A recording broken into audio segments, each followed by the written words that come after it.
OK. On va voir, les propriétés de l'espérance et de la variance. Je vais faire une petite démonstration dans le cas discret, mais ce serait exactement le même procédé dans le cas continu. Donc, ça fait référence à la diapo 38 du cours 4 pour les variables aléatoires discrètes. Je vais vous montrer ici en quoi ça consiste, la linéarité et l'additivité. Si j'ai une variable aléatoire x et j'ai deux constantes A et B qui appartiennent au réel, l'espérance d'une forme linéaire de x, ax plus b, ce sera a fois l'espérance de x plus b. C'est ce qu'on va vérifier. Et l'additivité de l'espérance, qu'est-ce que ça veut dire? C'est que si j'ai deux variables aléatoires maintenant, qu'elles soient indépendantes ou non, à ce moment-là, l'espérance de x plus y, ce sera la somme des espérances. L'espérance de x plus l'espérance de y. Et l'espérance de x moins y, ce sera l'espérance de x moins l'espérance de y. Et si on parle de linéarité et d'additivité de la variance, je me donne une variable aléatoire x, deux constantes. La variance de ax plus b, on va le démontrer, c'est a carré fois la variance de x. Et pour l'additivité de la variance, on se donne nos deux variables aléatoires, comme pour l'espérance, sauf que cette fois-ci, les variables aléatoires doivent être indépendantes. Donc, la variance de x plus y, c'est la variance de x plus la variance de y. Et oui, il faut faire très attention, c'est que la variance de x moins y, c'est la variance de x plus la variance de y. Parce qu'on va sortir la constante, le moins 1, au carré. Ce qu'on a vu pour la linéarité ici. OK? Quand j'ai une constante devant mon x, elle sort au carré. Donc, c'est ce qu'on va regarder. Puis pour illustrer, avant de commencer la démonstration, on va faire un petit exemple. L'exemple 9 là, dans les notes de cours. On va regarder, on va calculer l'espérance et la variance du résultat du lancer d'un dé équilibré. Je vais faire une transformation linéaire, puis on va voir ce que ça donne. OK? À ce moment-là, on va voir là, l'application de nos propriétés dont je viens juste de vous parler. Alors, j'ai juste résumé ici ce que je viens de vous raconter. J'ai mis ensemble la linéarité, ce que ça nous dit, OK, et l'additivité aussi, pour l'espérance et pour la variance. Je vais faire le petit exemple. L'illustration, je dirais, de ce principe-là, c'est l'exemple 9. Donc, on a notre variable aléatoire, le résultat du lancer d'un dé, le support, un dé régulier. Donc, le support, c'est 1, 2, 3, 4, 5, 6. C'est un exemple très simple pour illustrer ces principes-là. La fonction de masse, ici, il n'y a pas nécessairement une loi qu'on a vue pour ça. En fait, il y en a une, c'est la loi uniforme discrète. Mais bon, ce que ça nous donne comme fonction de masse, notre étape 3, j'ai mes valeurs 1, 2, 3, 4, 5, 6. Chacune a une probabilité de 1 sixième. Hein, la probabilité de lancer chacune de ces valeurs-là, ça nous donne 1 sixième. Donc, le total, c'est 1 ici. Et on cherche l'espérance de x ou la moyenne théorique. Si on lançait le dé un très, très grand nombre de fois, en moyenne, qu'est-ce qu'on obtiendrait? Est-ce que ça veut dire l'espérance? Alors ici, je fais la somme, je parcours mon support, donc je vais de 1 jusqu'à 6, je fais x fois sa probabilité. Donc on l'a vu en classe, je vais le réécrire ici, plus 3 fois 1 sixième, plus 4, je prends chacun des x, je multiplie par sa probabilité, fois 1 sixième. Donc ça nous fait, en moyenne, si on faisait ça un très, très grand nombre de fois, la moyenne serait 3,5. Et la variance, encore une fois, si on répétait cette expérience-là un très, très grand nombre de fois, on s'attendrait à avoir quoi comme dispersion des valeurs possibles. Là, ce qu'on va faire, je vais prendre la formule que je vous suggère de prendre quand on fait le calcul. C'est x carré fois la probabilité d'avoir chacun de ces x-là. Ça, on appelle ça en passant l'espérance de x carré. Ça, c'est la première partie et on fait moins la moyenne au carré, donc moins l'espérance au carré. Il faut l'avoir calculé d'abord. Ça veut dire que je vais prendre chacune des valeurs, je les mets au carré, fois leur probabilité.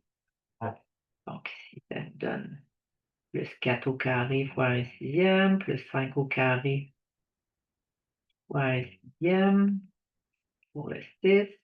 Et ça, c'est la portion espérance de x carré. Et on soustrait la moyenne au carré, ici. Ça va nous donner 2,91 périodiques. OK. Donc là, ça, c'était en A, ce qu'on nous demandait. Je vais vous l'afficher. Alors, en B, on nous dit, OK, on paie 10 pour jouer un jeu. On lance le dé et on reçoit 3 fois le résultat du dé. Puis on nous demande de calculer l'espérance et la variance du gain. Là, ici, on voit là, qu'il y a une forme linéaire du x. Le x, c'est le résultat du dé. Puis ici, la variable y, ce sera une forme linéaire de ce x-là. Donc, on va pouvoir appliquer ce qu'on vient de voir, la linéarité. OK. On va d'abord, on va voir, on va le faire sans si on n'appliquait pas ces principes-là pour que je vous montre ce que ça veut dire, en fait. Donc, en B, c'est que là, maintenant, on va se définir la variable qui est le gain à ce jeu-là. Et on nous dit qu'on va avoir 3 fois le résultat du dé et moins 10, ça c'est le 10 qu'on paye pour jouer.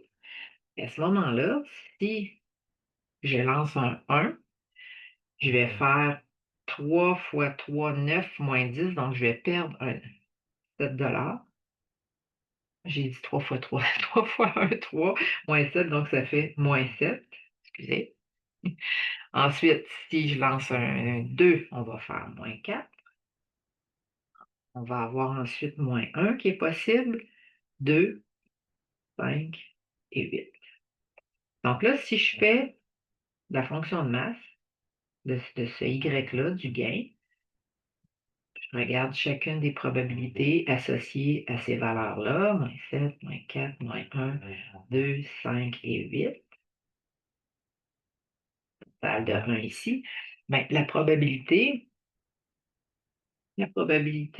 pour chacun des y, en fait,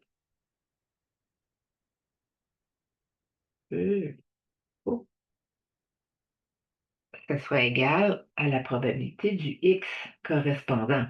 Comme par exemple, si je cherche la probabilité pour y égale moins 7, la probabilité que y égale moins 7, c'est la probabilité que je lance un 1. Donc, c'est px de 1. Ça va être un sixième pour chacun.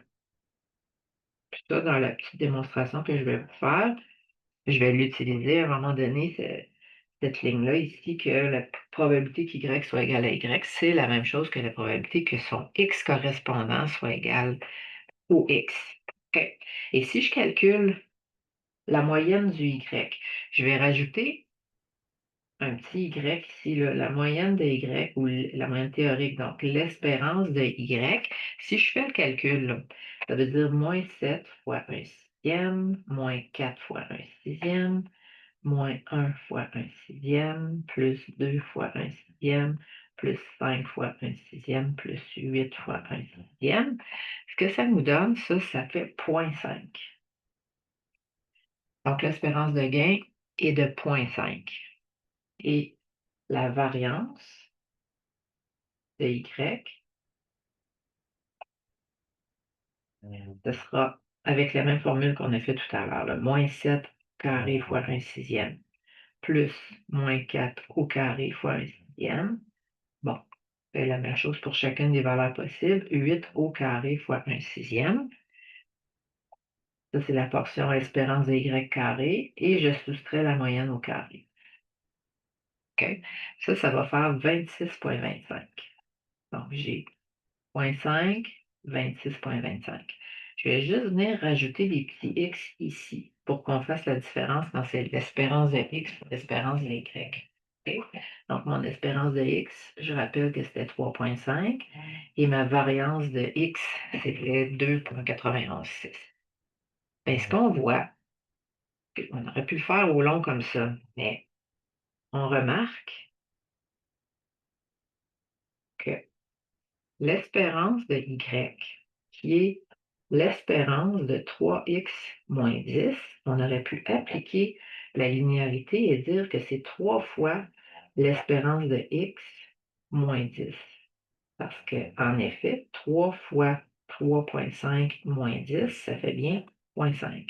Donc, on n'avait pas besoin de faire le calcul comme on a fait. Dès qu'on a reconnu que c'est une forme linéaire, on aurait pu appliquer la linéarité de l'espérance et la linéarité de la variance. Là, j'ai la variance de 3x moins 10. Ce qu'on va démontrer, là, c'est que ça me fait a carré, la constante devant le x au carré, fois la variance de x, et la constante b dans la forme linéaire disparaît du décor. On va voir pourquoi. Donc, ça fait 9 fois 20. C'était 2,916 périodique, ça fait 26,25.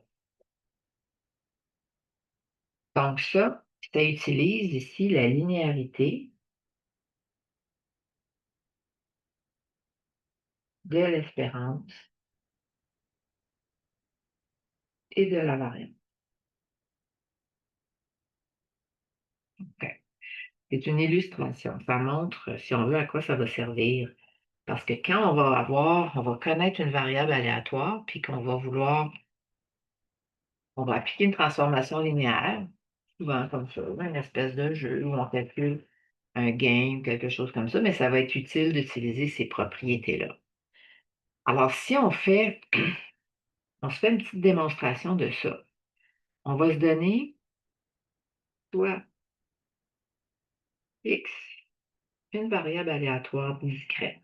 Comme je vous disais au début, ce serait le même principe pour des variables continues. OK. De support dx, donc son support à cette variable-là, c'est dx, et de fonction de masse,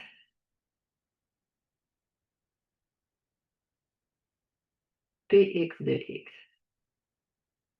On a à ce moment-là la moyenne, mu x, où je vais écrire l'espérance de x. Il faut s'habituer à comprendre que quand on parle de moyenne d'une variable aléatoire, c'est son espérance. OK? C'est une moyenne qui est théorique. On sait que c'est la somme sur le support, on parcourt le support de x fois la probabilité de chacun des éléments du support. Et la variance de x, ce sera, là, ça va être plus commode d'utiliser la première formulation. Vous allez voir pourquoi. De la variance. On sait que c'est x moins la moyenne au carré fois la probabilité. OK. Donc ça, c'est ce qu'on appelle la variance de x. On se donne construire une forme linéaire. Donc, posons A et B qui appartiennent au réel. OK. Et y sera égal à ax plus b, comme on avait 3x moins 10, là. OK? C'est comme dans l'exemple qu'on vient de voir. OK.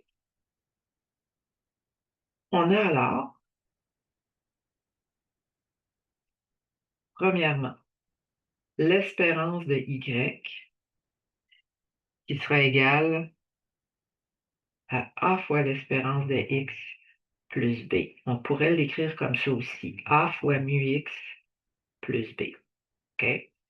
Et deuxièmement, on a que la variance de y est égale à A carré fois la variance de x, ou de façon équivalente, sigma carré de x carré fois sigma carré. Sigma carré x. OK? Ça, c'est la propriété de linéarité de l'espérance et de la variance. La démonstration de ça. Premièrement, si je veux calculer l'espérance de y, je sais que, par définition, c'est que je parcours toutes les valeurs du support de y, je fais y fois la probabilité que le y survienne. Ça, c'est par définition.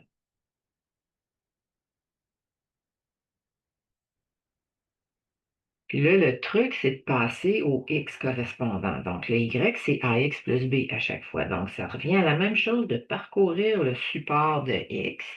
Et y, c'est ax plus b. Et la probabilité que y soit égal à y, c'est la probabilité que son x correspondant soit égal à x, comme on a vu tout à l'heure, là. Donc ici, ça sera fois px de x. OK? Donc ça, je peux distribuer. Ici, ça va me faire la sommation sur le support de x, de ax fois px de x, plus la sommation sur le support de b fois px de x.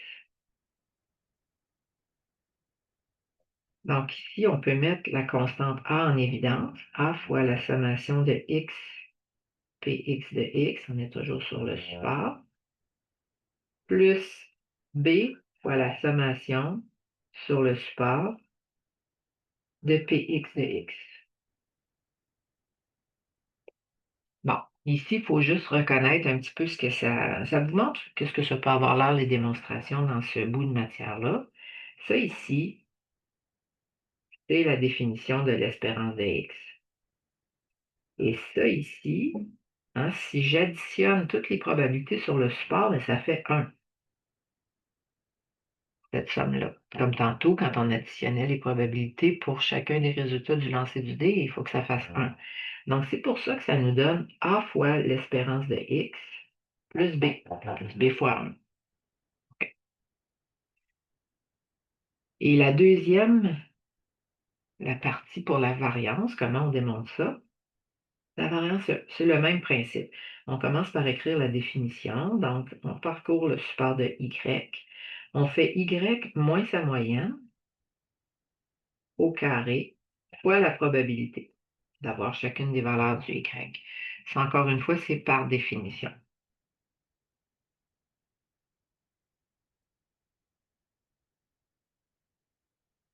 Donc, l'idée, c'est qu'on va passer au x correspondant.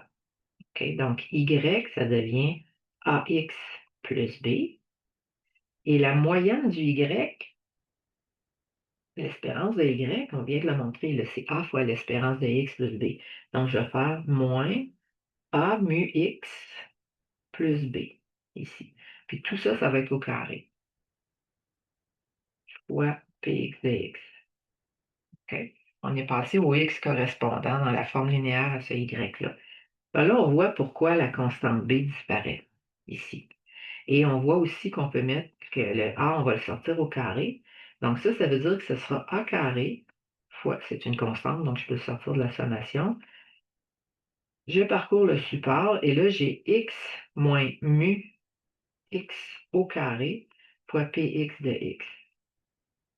C'est pour ça que c'était plus commode de prendre cette formule-là, c'est qu'on voit tout de suite pourquoi la constante b disparaît et pourquoi on sort la constante au carré. Quand on va parler de variance, on va sortir le coefficient du x finalement au carré. Non, parce que ça ici, c'est sigma carré x. C'est la variance. Je vais l'écrire un petit peu mieux.